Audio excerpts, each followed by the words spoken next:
Probate and trust real estate.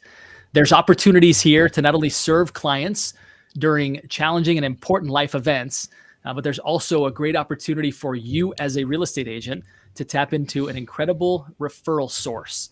And today's episode is an absolute expert.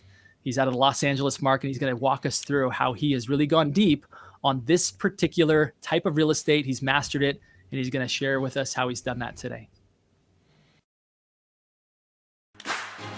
Now, before you go, remember, big thinkers and high achievers take action. Welcome back to the Think Bigger Real Estate Podcast, where big thinking, high achieving real estate agents come to build successful businesses and significant lives. All right. Welcome, guys. I'm so excited to have again my wonderful co-host, Stephanie Peck. Stephanie, nice to see you. Hey, great to be here. And we have a very special guest today, Mr. Bill Gross out of Los Angeles. And I have to apologize. I hit the outro when we were getting started. So we're not ending this show yet. We're just getting it kicked off. So we're a little rusty after a bit of a summer break, but we're back now, hitting the right buttons, and we're ready to roll. So Bill, if you would just give us a quick background on your experience in real estate and why you've chosen the niche that you have. We're excited to really delve into this deep today. Well, I chose this, I really relaunched my business 5 years ago. I had been in real estate for quite a while, but I moved in mistakenly into management. And it's a long story as to why, but at 60, I decided I got into real estate not to work for somebody. I didn't like who I was working for. And I'd worked for 2 different companies in the prior 8 years. And so I wanted to relaunch back in sales and wanted to build a business. And I took the time to research. I think unlike other realtors that kind of take each day and each transaction as it comes, I actually had the chance to sit down and analyze the market. Probate fit me for a couple things. It's more technical. Working with attorneys made sense for me. I'm a little older, and that played as an advantage rather than disadvantage. And people who inherit properties, most of them, are highly motivated to sell the property. So it seemed like a very rich source of listing leads and was going to work for me. So I spent about 30 days researching and going to court and writing a business plan. I launched it about 5 years ago. And 5 years later, I built a fantastic business as a producer. I have a team. I have referral sources. And I think the thing that we align in, Justin, is that my business is all based on referrals from attorneys and from vendors rather than just from individual consumers. Yeah, you're speaking my language now, Bill. And I know we were friends for all kinds of reasons. But Stephanie, you've tapped into some of this similar business, right? Where you really take an upstream partner, as I call it, and get that kind of referral flow. What questions do you have for Bill when it comes to the niche, kind of taking that same principle and applying it to his unique niche? Well, what I hear from Bill and see of you already is you didn't go into this and just knock, knock, hey, who wants to send me business? You made a business plan. I mean, how many real estate agents do we hear from that actually make a business plan and make a plan? So I want to hear more about the infancy of the planning phase and how did you get into those first few relationships with intention rather than knock, knock, hey, do you want to send me a referral? So one of the things I think in the relationships, as opposed to transactions, I'm reminded of the words that I got at my wedding day from the rabbi who married us. Not that I live these words. I know as a husband what I'm supposed to do. I'm not saying that I do it. But the message he said was the key to any relationship, whether it be business, referral partners, or marriage, it's not finding the right partner, it's being the right partner. And so I really thought about what does an attorney in probate need from a real estate agent to help them serve their customers? What does a family in probate need to get their problems solved? And then who else is in the industry that might need help? Meaning a probate bond company doesn't get paid till the bonds are paid off. The inheritance advance companies don't get paid till the inheritance is distributed. And so all these people were interested in speed, efficiency, and productivity. And so I used to go to court every day and actually in the mornings and watch the actual process and learned what the mistakes were, how to avoid those mistakes. And then where as a realtor I could fit in and help those vendors be more effective. So I spent a lot of my energy really on learning the business and how to be valuable. And I really never spent a lot of time cold calling or cold mailing, because once I had that knowledge, business started to get attracted to me rather than the other way around. And I'll give you one example. I think that, most people start this business, hear a presentation, and buy data, are told to cold call for an hour a day or 3 hours a day. And I did the opposite. I was going to court, and I happened to bump into a young woman.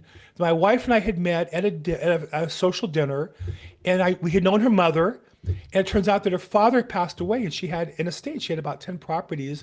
They were in probate. And she saw me in court. What are you doing here? And I think that, we all think that all the business is some cold call lead or some cold called attorney. Here was a woman that I had known for 20 years. She was my daughter's age. Again, we knew her mother very well. But because I was in court and she asked me a few questions, and I could legitimately say, I'm here all the time. I know the procedures. Who's your attorney?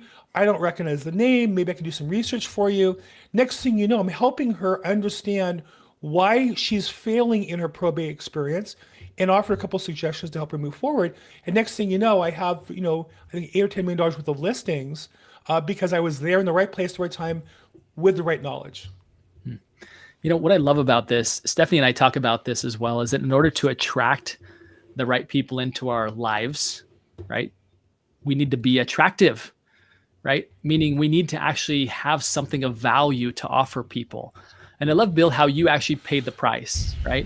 You went and unpaid, sat in a courtroom just simply to learn, so that you could then show up as being uniquely valuable to the clients that needed you. And I think that is so uncommon, I think, in professional service industries.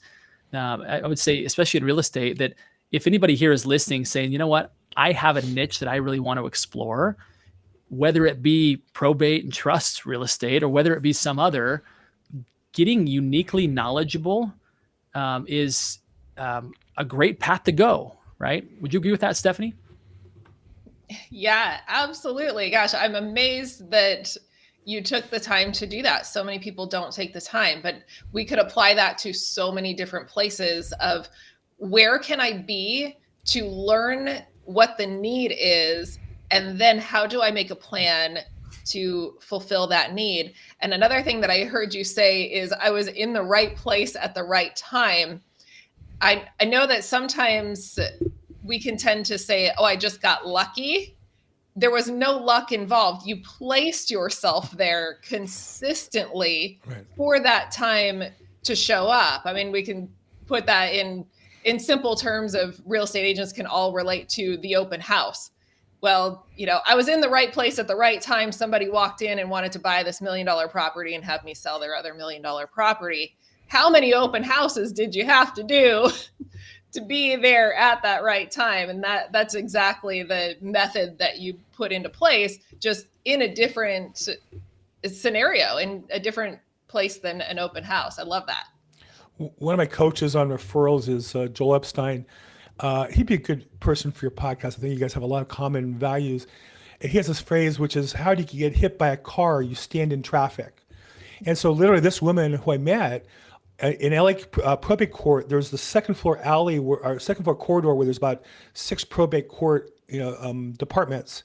And then at the apex, there was the entrance on one side, there's a Starbucks on the other. It's like the cross traffic, Main Street hitting Broadway.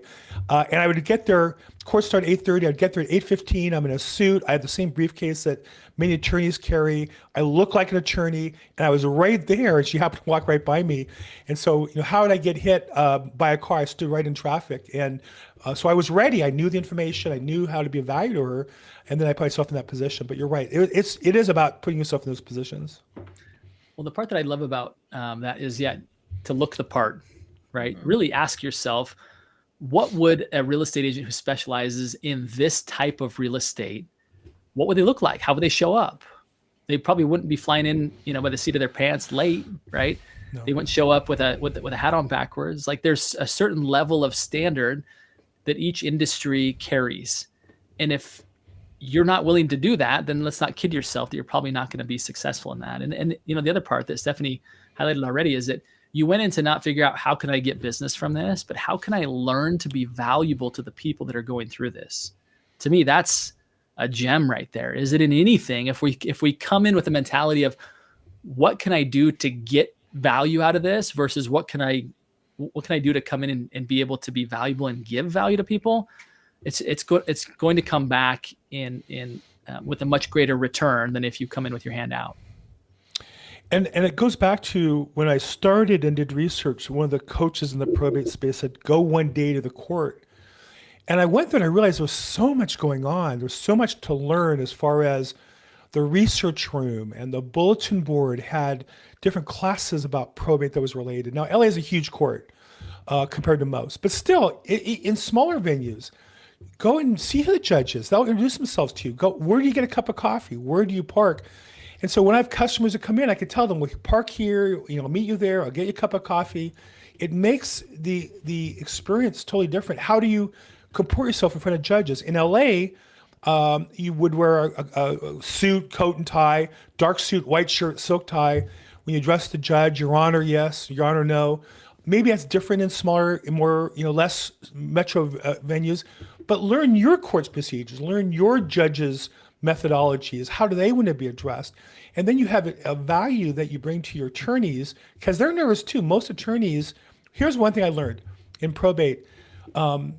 I took all the data of all the court cases and found that 90% of attorneys had not done one probate in the prior 12 months, meaning the case they had was the only one they'd done in a year. They had no idea what they're doing. They look like they know what they're doing. They talk like they know what they're doing. But to have somebody with them who does know was a great value to them. I knew the court, I knew the departments, I knew the judges. Very valuable. And so again, in any niche, knowing the information will help your referral partner perform at a higher level as well. Stephanie, what other questions do you have that would be maybe tied into this type of real estate, or principles that we can learn from Bill that might apply to some niche that you're really passionate about? Some things showing up for you? Yeah, well, will you just tell us a couple of things that you learned along the way and that would be important for somebody to have on their radar? If I wanted to start this process and I wanted to start learning the probate process, what are the few things that I should be looking for in my education? First thing is, it's interesting. I'm in California. We have specific probate addendums for listings and purchases. I believe we're the only state in the union that has that from our Association of Realtors. So if you're not, the question to ask you is, well, what do you do? What do you put in the contract to protect your client? And what do you do to protect your agency as well, or yourself? And maybe it means ask your broker. Maybe it means ask a closed transaction attorney, is there an addendum you want to write so that when we list your property, we can say it's subject to court confirmation or it's not. So I think I would start with that, is find out procedurally what has to be done and make sure you know those rules better than anybody else. And I believe if you know those rules, you win. In any county you're in, I would say almost all of them have great resources, either the county or state level court system on probate. Learn those. They have local rules, they have local forms and procedures. I would start with those procedures and know what your customer has to go through so you can deliver that at a better level than the competition. That's great advice. I know that a lot of us can get hung up on imposter syndrome, and what you've given us are the best ways to overcome that. Mm-hmm. First of all, being in the place with the people that you want to be working with and dress like them, act like them. Where do they get their coffee? What does their routine look like? And then be knowledgeable in what's important to them. That's great. Yeah. And I think that if you focus on that, you stop focusing on yourself. You're looking now to find the information, to find the rules, to find the form, to find the procedures. Next, so you're no longer saying, well, what are they thinking of me? I think that's where we get caught up and we get paralyzed. But when you get into action, it's easy to keep yourself in momentum. So I always tell people, go to the court and go on a recon mission. You're not there to find deals. You're there to learn first. If you learn, the deals will come to you, but you have to first go out and learn. So I definitely would say, for whatever county you're in, research. And here's the last thing I would say. Some people say to me, well, there's only this much in my county. There's only one courtroom. There's only one judge. He only meets on Tuesdays. Okay, well, if you know that, I assure you no other realtor in your county knows that. Just that. Like if you know they meet at Tuesdays and where the courtroom is and which department it's in, and you know the building and you know the date and time, no other realtor is going to know that. So when you talk to the attorney, you can be intelligent in a way that other people can. Great observation is that, yeah, most people aren't willing to pay much of a price to separate themselves and specialize in something. And you can stand out pretty quickly is what I hear you saying, right? Is by simply just learning some of the very, very basics. Bill, I know probably some of the people in the audience are saying, boy, that sounds like this would be really interesting to me. How do I, knowing that gaining this knowledge is a bit of an investment of time up front, right? How did you manage that? Did you continue to sell real estate in its kind of traditional form prior to really feeling like you had the confidence and the knowledge to be able to go deep on this particular niche, or help us understand and help somebody to kind of navigate how they might transition their practice to go from what they have been doing to this without kind of losing the momentum that they already have in their business? The fastest path to the deal, it's so easy, it's stupid. I tell people this all the time and they resist it. And I'm going to tell it to you and you're going to laugh because it's not magic. Once I took some basic training in probate, there's different classes and certifications that teach you kind of the genre of probate. In California, we have specific classes as well on the forms, and even those are valuable people in other states. But I did that class and it was a couple days and I learned the material. And so I really just went through my database, my center of influence, and called everybody I knew to say, hi, just want to make sure you know I'm in real estate. I'm here to help you if I can help with anything. The kind of standard calls we all should be making as realtors, and none of us really do. And I said, but just information. I've really gotten to focus in on the probate space and trust. If you have any questions in the area, please feel free to give me a call. And I started that on the A's, and I got to D, actually DI, and it was an attorney who wasn't a probate attorney. He said, well, it's not probate, but my client's husband passed, and she has questions regarding the lot line. Now, that doesn't sound like a probate deal at all. Can you help her? And I said, yeah, because my job as a real estate agent is to help other people who have problems in real estate. And if I solve the problems, often I get paid. That's what our job is. And so here, this attorney referred me his client. I call her on the phone, nice older woman, Hispanic, married, I think 50 years, her husband passed, kind of sad.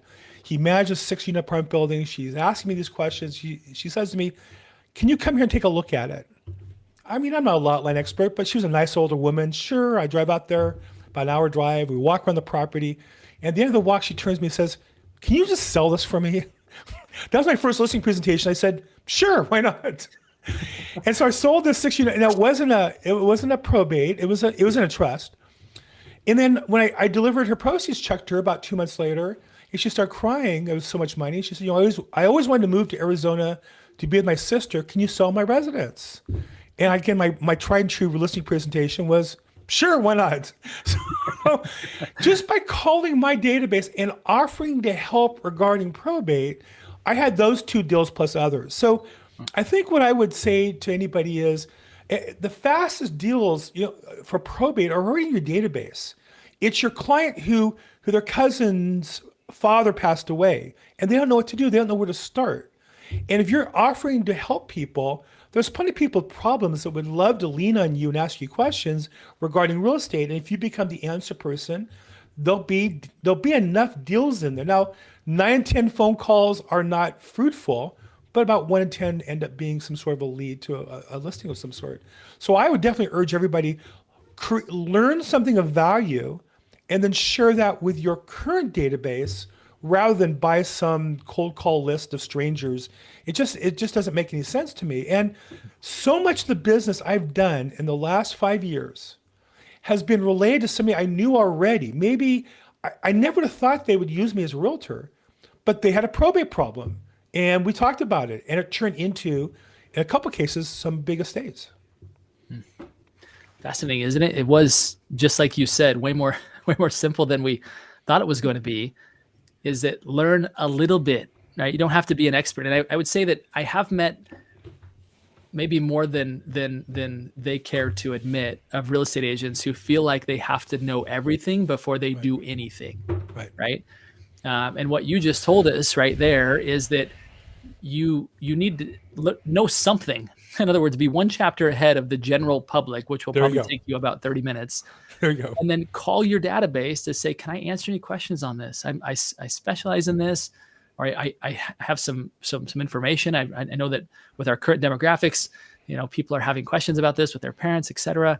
I just want to be sure that you've got a resource in me, right? I'm assuming it's something like that, right, Bill? And like literally people start opening up to you. Well, look, everybody who we sell a house to, we should ask the question, do you have an estate plan? And the answer is no. There's an opportunity to share with them the advantages and protections of an estate plan, and opportunity to refer them to an estate planning type professional. And I know you have that through your program. But as realtors, I'm not saying to do that because you'll get deals. I'm saying to do that because you want to be a good realtor. Every customer deserves you to ask that question. Every listing we ever go on or talk to you about selling their house, we know how they hold title. It's already in public record. So we should be asked the question, hey, notice, Justin, that you own the property in Justin and Mary Stoddard. Are you guys aware of the advantages of an estate plan? How it might protect your assets? And if they say, yes, we don't want to do one, okay, that's fair enough. But most will say, well, no, or it sounds expensive, or it sounds complicated. There's your opportunity to refer them to a great professional because the one they talked to wasn't great. And so I just think in our course of our job, now, and I'll share one other little tidbit. I have a podcast, Probate Weekly. Last week's episode, I had one of the professionals from trustandwill.com. Now, a lot of attorneys don't like it because it's cheap. And okay, they have a great website, trustandwill.com, where I talk about the advantages of estate planning. Go on the website, read a blog post that you find interesting, and then put it in your words and link to it on your social media. Meaning you can record a video and say, hey, I just went on this website, and they say blah, blah, blah about trusts. If you want more, click here. I'm Bill Gross. Call me if I can help. And like you said, you're now one chapter ahead of your customers. They're not going to call trustandwill.com. They're going to call you because they love you, they trust you, they like you. So it's not that complicated to learn a little bit and then share what you learn with customers who really need this information. I'm sure you guys, Stephanie and Justin, both in your practices, what percentage of customers have estate plans? And the answer is not nearly enough. Yeah, that's brilliant, Bill. And I would imagine that it's pretty easy for you. And this is, again, for those that know, I run a company called Pro Insight, which is a digital platform that helps connect professionals from different industries for the purpose of generating referrals. What you've just shared is an absolute gold nugget. I can't wait to share with our community.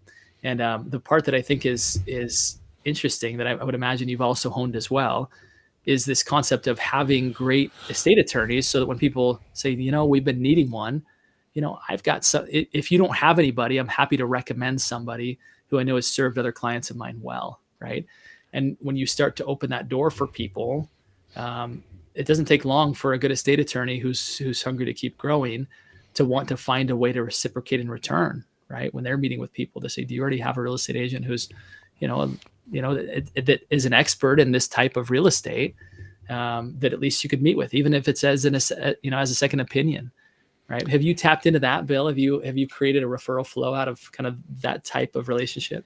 It's even easier than that, Justin, because again, let's say you're a realtor, you've been in the business 10 years and you've done, 200 transactions in 10 years. Let's say you've done 50 transactions. Okay. Out of 50, at least 5 had estate plans, right? I mean, about 1 in 10, I think, is the number. Yeah.